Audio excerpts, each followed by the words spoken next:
as far as compensation for all those people that were forced to close their businesses and keep their doors shuttered and lost everything that they'd worked for decades to build, no, they're just going to be angry. So what do you tell those people? Vote Republican. More than 1 million people transferred over to the Republican Party, I think in 2021 alone. Find out what that number is. Yeah, here it is. More than 1 million voters switched to the GOP, raising alarms for Democrats. We've got Joe Rogan talking about the Democratic shutdowns and lockdowns during the pandemic. Now he's facing a renewed push to be canceled over those comments by outraged progressives. Far-left activists demanding Spotify drop Rogan, who they accuse of, quote, ignorantly ignoring Americans to vote Republican, which they claim is dangerous rhetoric as the GOP embraces full fascism. We've heard that. Joe Concha, Fox News contributor, joins us right now. So there's that F word again, fascism. We've heard that from the president, and now these Democrats who are calling, at least this Democrat group, it sounds like, calling on people to boycott Spotify, or Spotify just can't. Let's be fair to the president. It was semi-fascism, he said. So Thank you. It's like the Diet Coke of fascism. It's the semi-F word. Right. And we've seen this movie before. It's like a laugh-out-loud comedy, right? The left calls for Joe Rogan to be boycotted. Spotify, the company that carries him, to be boycotted. Right. They do so on Twitter, which isn't a real place. And what happens? It goes nowhere. And then Rogan only becomes bigger and more powerful. The last time this happened, where we have to boycott Joe Rogan. Remember, it was Neil Young who was kind of a thing in the 70s. He says, I'm going off of Spotify and we need to boycott. And then there's all these media stories on it. And what happens? Rogan adds millions of listeners to already his millions of listeners. I want to hear what that's all about. Right. That's how it always works. Exactly. But you know, okay, so he was there with the quarterback, Aaron. Rodgers. Aaron Rodgers. Packers. That's right. We're just on a first name. Number 12. Mm-hmm. Sure.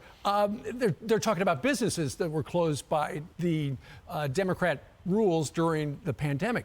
You know, our lead story this hour, Joe, is how kids across America have fallen behind like never before in math and reading. So can you imagine if Joe Rogan tells America's parents who feel like their kids fell behind in the pandemic to vote Republican, just like he told small business owners to do? Man, that's going to be big. It's quite a benign statement, isn't it? Yeah. Vote for one of the two major parties across the country, and apparently that's dangerous rhetoric. Look, we kept our kids in masks way too long. In New Jersey, in my school district, which you may be familiar with because your son went to the same school that my kids are in now, we kept our kids in masks way too long. They were in masks until March of this year, Steve. It's hard to believe.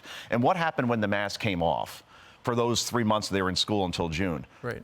No cases of COVID. In other words, the masks on, masks off didn't mean anything. Meanwhile, in terms of education, we're 25th in the world, Steve, in terms of math and science.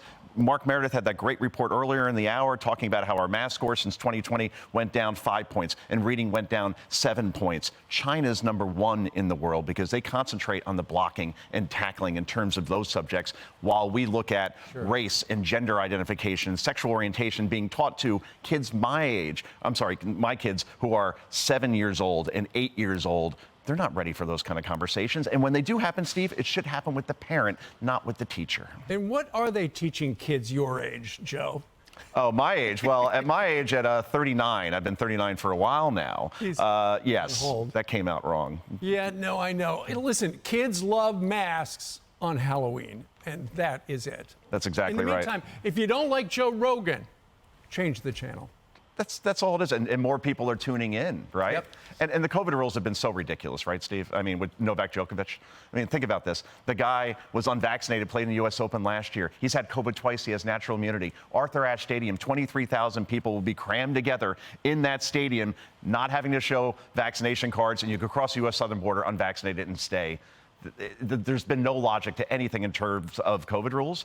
And that's what Joe Rogan's talking about, and many people agree with him. And because there are no rules, really, or there's so many crazy rules, it's a patchwork, it's given Joe Concha plenty to talk about. Absolutely. Happy birthday to Ainsley, by the way. It's coming up. This is her month. It's like 3 Hanukkahs, 20 crazy nights for her. So congratulations to Ainsley on her 39th birthday. Okay. Joe, thank you very much. Take care, Steve.